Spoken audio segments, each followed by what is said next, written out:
Bien sûr, la plupart des superstars de la WWE ont des corps parfaits, des physiques impressionnants et des visages qui correspondent à leur travail. Mais ce n'était pas toujours comme ça. En fait, si nous revenons quelques décennies en arrière, nous sommes presque sûrs que vous auriez du mal à reconnaître même votre catcheur préféré. Vous pensez probablement que ce n'est pas possible. Alors testons cette théorie en vous faisant découvrir les plus grandes transformations des catcheurs de la WWE depuis le lycée. Commençons par Roman Reigns. C'est en tout cas ce qu'est devenu le footballeur à l'allure effrontée que l'on voit sur la photo. Comme vous pouvez le voir sur cette photo nostalgique, le jeune Leati Joseph Anoa'i n'a jamais eu l'intention de faire du catch professionnel ou de devenir Roman Reigns. Il a grandi dans une famille samoano-sicilienne dont beaucoup de membres étaient des catcheurs professionnels. Son père, son oncle et certains de ses cousins comme Rikishi et Umaga ont même réussi à s'imposer dans l'industrie. Mais le jeune Roman Reigns a trouvé sa raison d'être sur le terrain plutôt que sur le ring. Dès ses années de lycée, à la Pensacola Catholic High School et à la Escambia High School, Joe est connu pour ses capacités et sa puissance sur le terrain de football. En fait, lors de sa dernière année, il a été nommé catcheur défensif de l'année par le Pensacola News Journal, ce qui prouve qu'il était un catcheur de premier plan. Il s'inscrit à l'Institut de technologie de Géorgie, où il se spécialise en gestion, avant de se présenter au repêchage de la NFL en 2007. Bien qu'il n'ait pas été sélectionné, il a été recruté par les Minnesota Vikings en mai 2007, mais a dû être libéré plus tard dans le mois lorsque les examens médicaux de l'équipe ont révélé qu'il était atteint d'une leucémie. Anoa'i a ensuite joué dans la Ligue canadienne de football avant de passer au catch professionnel. Aujourd'hui, le Tribal Chief a des tatouages, de longs cheveux mouillés, un corps ciselé et une peau bronzée, ce qui lui donne l'air d'être parfaitement adapté à la vie de catcheur professionnel. Mais s'il n'y avait pas eu ce diagnostic de leucémie, peut-être que cette photo de Roman Reigns en tant que catcheur de football serait beaucoup plus reconnaissable. En ce qui concerne les superstars qui ont cherché à changer de carrière avant de revenir sur le ring, nous avons Randy Orton. Soyons honnêtes, la facilité avec laquelle vous reconnaissez ce type dépend beaucoup de la photo de son lycée que nous regardons. Sur cette photo où il met des collants de catch, on sait presque immédiatement qu'il s'agit de RKO, mais sur celle où il porte un appareil dentaire, pas tant que ça. Quelle que soit l'image que vous regardez, vous conviendrez que le jeune Randall Keith Orton avait ce sourire en coin qui a fait de lui le parfait méchant dont on se souvient à la WWE.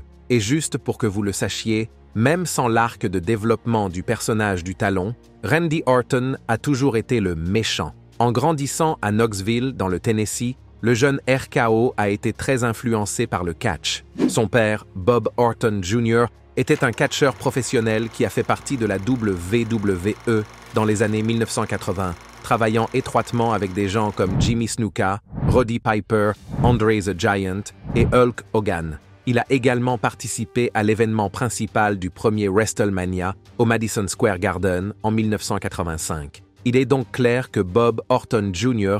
savait ce qu'était le succès en tant que catcheur professionnel. Son père, le grand-père de RKO, Bob Orton, était également catcheur professionnel et l'oncle de Randy Orton, Barry Orton, a lui aussi embrassé une carrière dans le même domaine. Cependant, contrairement à la plupart des enfants de catcheurs, son père a fortement conseillé à RKO de ne pas poursuivre une carrière dans le catch professionnel. Selon Randall lui-même, son père lui a déconseillé de choisir la vie de catcheur professionnel parce que cela signifierait être souvent sur la route et loin de sa famille. Mais comme on peut le voir sur cette photo de lui en collant, il n'a pas vraiment suivi les conseils de son père. En fait, Randy Orton a commencé à faire ses premiers pas pour devenir exactement ce que son père lui avait déconseillé alors qu'il n'était qu'un adolescent fréquentant le Hazelwood Central High School en se lançant dans le catch amateur. Et comme vous pouvez l'imaginer, il était très bon à ce jeu. Mais ce n'est pas comme ça qu'il est devenu professionnel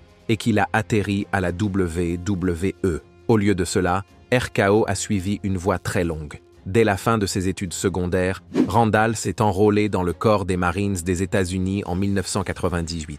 Malgré un entraînement rigoureux, il n'a jamais pu faire carrière dans l'armée, car un an après son enrôlement, le jeune Randy Orton a reçu une décharge pour mauvaise conduite et a été traduit en cour martiale. Apparemment, il avait déserté à plusieurs reprises et avait également été reconnu coupable d'avoir désobéi à un ordre d'un commandant. Il a donc été exclu des forces armées et a même été condamné à purger une peine de prison à Camp Pendleton. Randy Orton est peut-être un méchant dans la vraie vie, tout comme son personnage dans le ring, vous ne pensez pas? Après avoir quitté le corps des Marines, il a travaillé dans une station-service près de son domicile de St. Louis avant d'exercer la même profession que son père et son grand-père. Orton a été engagé par la WWE et envoyé dans le territoire de développement de l'Ohio Valley Wrestling. À l'âge de 24 ans, il est devenu le plus jeune champion du monde de l'histoire de la WWE en remportant le championnat du monde des poids lourds. Le reste appartient à l'histoire. Mais n'oubliez pas que tout a commencé avec ce type qui portait un appareil dentaire et des collants noirs. Nikki Bella est la première diva de notre liste. S'il y a bien une chose sur laquelle vous serez d'accord avec nous, c'est que les femmes subissent la transformation la plus folle entre le lycée et le moment où elles deviennent des adultes à part entière. Vous avez sans doute en tête 2 ou 3 femmes de votre lycée qu'il est impossible de reconnaître aujourd'hui. Eh bien, si vous voulez notre avis, Nikki Bella fait vraiment partie de cette catégorie. Pour ceux qui ne connaissent pas Nikki, elle faisait partie de l'équipe des Bella Twins qui a participé au WWE Diva Search en 2006. Avant cela, les 2 sœurs avaient effectué un certain nombre de travaux promotionnels pour certaines marques, notamment cette photo emblématique d'elle en train de travailler en tant que World Cup Twins pour Budweiser. Nikki a également travaillé comme serveuse dans un hôtel, mannequin et actrice. Mais pour elle, le football a toujours été son domaine de prédilection. Ayant grandi dans une ferme à Scottsdale, Arizona, dans la banlieue de Phoenix, Nikki était une grande fan de football et a beaucoup pratiqué ce sport dans sa jeunesse, notamment en représentant le Scottsdale Club à l'école primaire. Elle a également joué au football pendant ses années de lycée à la Chaparral High School et à l'université au Grossmont College de San Diego. Franchement, Nikki Bella aurait pu devenir la prochaine Becky Sauerbrunn, Alex Morgan ou Lindsay Oran, car elle aimait vraiment le football et était très douée pour ce sport. Malheureusement, elle a quitté l'université au bout d'1 an et s'est installée à Los Angeles, où elle a travaillé comme serveuse à l'hôtel Mondrian, tout en essayant de trouver un agent. Depuis, elle n'a pratiquement jamais regardé en arrière. Ses emplois de serveuse d'hôtel, de mannequin et d'actrice l'ont finalement conduite sur le ring de catch avec sa sœur.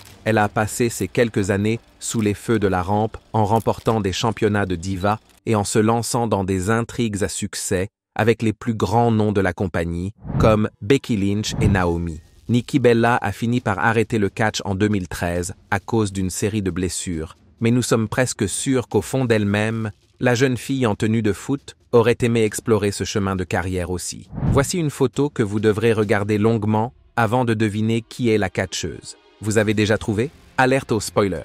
Son nom correspond à un iceberg en or. C'est vrai, c'est Goldberg. Et non, ce n'est pas une perruque. Croyez-le ou non, ce bon vieux Bill Goldberg a eu une chevelure complète à un moment donné de sa vie.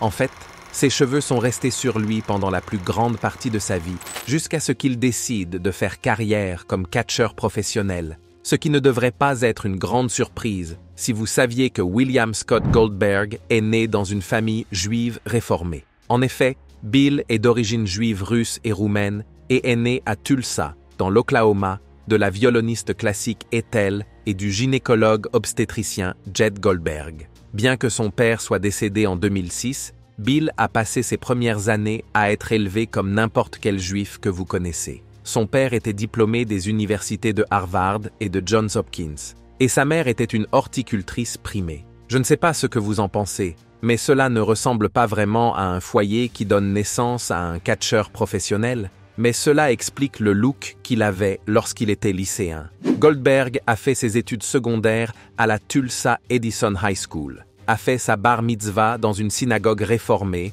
Hall of Fame, dans sa ville natale. Et pendant tout ce temps, son objectif était de jouer au football professionnellement. Son talent sur le grill lui permet d'obtenir une bourse d'études pour l'Université de Géorgie et de jouer au football pour les Bulldogs de Géorgie en tant que plaqueur défensif. Quelques années plus tard, il est sélectionné par les Rams de Los Angeles au 11e tour de la draft NFL de 1990 en 301e position. Bill Goldberg n'est jamais apparu dans la NFL pour les Rams jusqu'à ce qu'il soit échangé avec les Falcons d'Atlanta, où il est devenu un ami proche de Deion Sanders. Il fait ses débuts en décembre 1992, mais Bill Goldberg n'a pas ce qu'il faut pour devenir un grand catcheur de la NFL. Finalement, une blessure qui lui a arraché le bas-ventre l'a contraint à mettre un terme à sa carrière dans la NFL en 1996. Il est difficile de dire ce qu'il a accompli en tant que catcheur de football, mais ce que nous pouvons confirmer, c'est qu'il a gardé sa tête poilue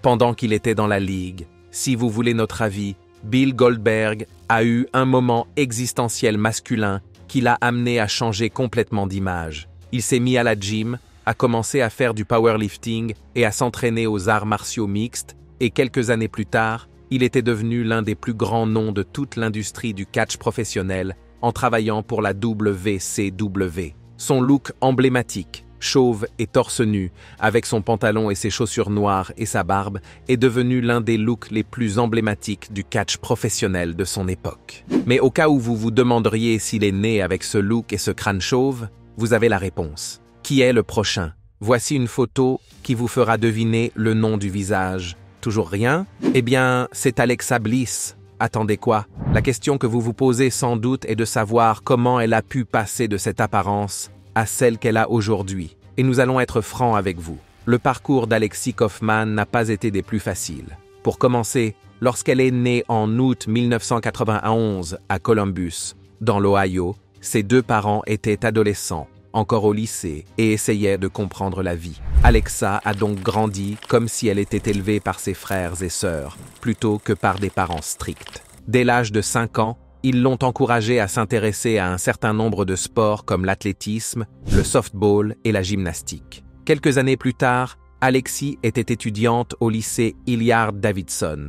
Elle était l'une des meilleures pom-pom girls de son école, ce qui est tout ce dont elle avait besoin pour être la IT girl dans n'importe quel film de Disney, mais pas dans la vraie vie. Au lieu de cela, Alexis a lutté pendant son adolescence contre un terrible trouble de l'alimentation. À l'âge de 15 ans, ce trouble était devenu un véritable danger de mort, et la diva sexy que nous connaissons tous aujourd'hui était méconnaissable. Heureusement, elle s'est tournée vers une vie de fitness et de culturisme pour l'aider à surmonter son trouble. Avec la permission de ses parents, Alexis a également décidé de subir une augmentation mammaire à l'âge de 17 ans. Selon elle, l'augmentation mammaire l'a également aidée à surmonter ses troubles alimentaires en lui donnant l'impression d'être plus féminine. Les troubles ont fini par disparaître et Alexis a atteint le statut de division 1 à l'université d'Akron, où elle a obtenu un diplôme en diététique médicale. Elle a toutefois continué à participer à des compétitions de fitness et a même participé à l'Arnold Classic. Ces expériences ont contribué à transformer Alexis, qui ressemblait à ce qu'elle était au lycée, en l'éblouissante diva qu'elle est aujourd'hui. En 2013, elle a obtenu son premier contrat avec la WWE, a fait ses débuts dans le roster principal 3 ans plus tard et est depuis devenue la première femme double championne féminine de SmackDown, 3 fois championne féminine de Raw. Son premier règne a fait d'elle la première femme à remporter à la fois les titres féminins de Raw et de SmackDown et 2 fois championne féminine par équipe de tag de la WWE. Pour la jeune fille maigrelette qui luttait contre des troubles alimentaires et n'avait pas confiance en elle, Alexa Bliss a définitivement parcouru un long chemin. Passons maintenant à Seth Rollins. Il est évident que ce visage n'est pas celui d'une personne que l'on pourrait considérer comme le visage d'une entreprise ou d'une industrie. D'accord, c'est peut-être le visage d'une start-up étrangère de produits capillaires qui n'a pas les moyens d'embaucher de bons mannequins, mais ce n'est certainement pas le visage d'une méga-marque multinationale de catch professionnel. Ce n'est certainement pas le visage auquel on s'attendrait pour devenir 5 fois champion du monde de la WWE ou 2 fois champion intercontinental et champion des États-Unis. Né Colby Daniel Lopez, le visionnaire est né et a grandi à Davenport, dans l'Iowa. Bien que le nom Lopez indique un héritage mexicain-américain, Colby est d'origine arménienne, allemande et irlandaise. Vous commencez à voir un peu d'où vient ce look, n'est-ce pas? Quoi qu'il en soit, le roi de la mode autoproclamé n'a repris le nom de Lopez que de son beau-père, qu'il considère comme son véritable père. Il a fréquenté le lycée Davenport West, et bien que son style de vie actuel puisse laisser penser qu'il était le gars cool de l'école ou l'animateur de la fête, ce n'est pas du tout le cas. En fait, au lycée, Seth Rollins ne participait même pas aux fêtes. Il était littéralement l'un des nombreux adolescents de la fin des années 90 et du début des années 2000 qui ont choisi de vivre un style de vie straight edge, brand. Si vous ne savez pas ce que cela signifie, le straight edge était une sous-culture populaire du punk hardcore qui exigeait de vivre une vie littéralement straight edge. Pas de drogue, pas d'alcool, pas d'activité sexuelle occasionnelle, pas de caféine, pas de médicaments sur ordonnance. Cela signifiait même suivre un régime végétarien strict. Cela n'a rien d'amusant, et ce n'est certainement pas quelque chose qu'un adolescent choisirait de vivre. Mais c'est ce que faisaient la plupart des fans de rock dans les années 80. Et Seth Rollins était un grand fan de rock et de heavy metal. Alors c'est ce que la vie au lycée représentait pour lui. Certains considèrent même l'adolescent Seth Rollins comme un introverti. Malgré ce style de vie hétéroclite, le jeune Seth Rollins était déjà un grand fan de catch professionnel. Contrairement à d'autres catcheurs de cette liste qui avaient d'autres plans de carrière en tête au lycée, Colby Daniel Lopez a toujours eu en tête de devenir un catcheur professionnel. Il était prêt à tout pour voir ses catcheurs préférés, comme Shawn Michaels, se produire, ce qui signifiait se rendre dans un restaurant Hooters un dimanche par mois pour regarder les pay-per-view de la WWE. Il était tellement déterminé à devenir catcheur professionnel qu'il a commencé à s'entraîner dans une école de catch appartenant à Danny Daniels, à la frontière de Chicago et d'Oak Park, alors qu'il était encore au lycée. Et dès qu'il a terminé, Lopez a fait ses débuts de catcheur professionnel en août 2004, en luttant sur la scène indépendante de l'Iowa sous le nom de Geeks. Il lui a fallu 6 ans de plus pour atteindre la WWE, mais il y est parvenu et est devenu l'un des plus grands catcheurs de tous les temps. Pas mal pour un gamin aux cheveux longs ringards et à la barbe peu fournie. Il a toujours ses cheveux à ce jour. Il n'est donc pas difficile de savoir qui il est, mais le gars suivant avait tellement de cheveux au lycée qu'il vous induira en erreur. Stone Cold Steve Austin. Tout comme Goldberg, Steve Austin est un type tellement célèbre pour son crâne parfaitement chauve qu'il est difficile d'imaginer qu'il ait jamais eu de cheveux. Mais pendant une longue période de sa vie, même lorsqu'il est devenu professionnel, il a gardé ses cheveux. Austin a passé la plus grande partie de son enfance à Edna, au Texas, après le divorce de ses parents, alors qu'il avait à peine 1 an. Il a grandi avec sa sœur cadette, Jennifer, et ses 3 frères, Scott, Kevin et Jeff, qui vivaient avec leur beau-père et leur mère. Selon lui, il a regardé ses premiers événements de catch vers l'âge de 7 ans et est immédiatement tombé amoureux du hand business. Après avoir regardé les spectacles produits par Houston Wrestling et dirigés par Paul Boesch, le jeune Steve Austin s'est mis en tête de devenir catcheur professionnel. Mais en cours de route, les choses ont changé. Adolescent inscrit à l'Edna High School, Austin se révèle être un catcheur de football extrêmement doué et finit par obtenir une bourse d'études au Wharton County Junior College, puis une bourse d'études complète à l'Université de North Texas. Une malheureuse blessure au genou obligea Steve Austin à passer du poste de linebacker à celui de defensive end à l'université, mais cela n'avait pas vraiment d'importance. Contrairement à Goldberg, Steve Austin n'a jamais cherché à entrer dans la NFL. Au lieu de cela, dès qu'il a terminé l'université, il a pris des mesures pour réaliser ses rêves d'enfant. Par coïncidence, lorsqu'il a quitté la maison de son beau-père pour aller à l'université, Steve Austin s'est retrouvé à vivre dans un immeuble situé non loin du Dallas Sportatorium, où la défunte World Class Championship Wrestling organisait des spectacles les vendredis soirs. C'est donc là qu'il a commencé à s'entraîner avec le gentleman Chris Adams et, bien qu'il n'en ait pas eu pour son argent avec Adams, Austin n'a jamais regardé en arrière et a continué à travailler pour réaliser son rêve de devenir un catcheur professionnel. Et à propos des cheveux, il est difficile de déterminer quand et pourquoi Steve Austin a choisi de les raser. Mais pendant ses premières années de catcheur professionnel, ses cheveux faisaient partie de sa personnalité. En effet, beaucoup de gens l'ignorent, mais son premier partenariat avec Brian Pillman au sein de la WCW s'appelait les Hollywood Blondes, en raison des cheveux blonds des 2 hommes. Vers la fin de notre liste, nous avons The Miz. Pour un homme qui a réussi à devenir une superstar de la télé-réalité avant même d'entrer à la WWE, Michael Gregory Mizanin a parcouru un long chemin depuis l'époque où il était au lycée. Ayant grandi dans l'Ohio, le Miz a fréquenté le Normandy High School, où il a été capitaine des équipes de basketball et de cross-country et où il a pratiqué la natation. Et ce n'est pas tout. Mizanin était également un membre actif du gouvernement étudiant et était responsable de la rédaction de l'annuaire pendant sa dernière année d'études. Il a dû avoir un emploi du temps très chargé, mais ce n'est pas une excuse pour ressembler à ça. C'est peut-être nous, mais cette version du Miz ressemblait plus à l'intello de l'école qu'à autre chose. Le visage cool et la coupe de cheveux qui ont fait de lui l'un des meilleurs hommes à honorer le ring de catch n'ont pas été retrouvés. D'après les apparences, il a conservé ce look pendant ses études à l'université de Miami, où il était membre de la fraternité Theta Chi et étudiait le commerce à la Richard T. Farmer School of Business. Le grand changement s'est probablement produit en 2001,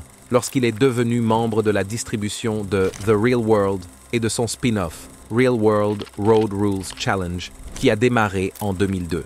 Depuis lors, il a été un visage récurrent à la fois dans la catch professionnelle et dans la télé-réalité. Nous devons donc remercier les maquilleurs et les costumiers d'avoir transformé Michael Mizanin en Miz. Le dernier sur notre liste est Brock Lesnar, le type dont les photos de lycée font partie de notre liste, non pas parce qu'il était méconnaissable, mais parce qu'il a très peu changé. D'accord, les lunettes minuscules rendent peut-être plus difficile la reconnaissance de la bête incarnée, mais le profil de son corps entier correspond à ce que l'on peut imaginer du jeune Brock Lesnar. Aussi fou que cela puisse paraître, Brock Edward Lesnar a toujours été ce type énorme qui semblait capable d'intimider une classe entière et de s'en sortir. Il n'a cessé de grandir. Au lycée de Webster, il commence à jouer au football, à faire du culturisme et à participer à des compétitions de catch amateur. En dernière année, Lesnar était l'un des meilleurs catcheurs amateurs de l'État, se classant 3e au championnat d'État de l'année.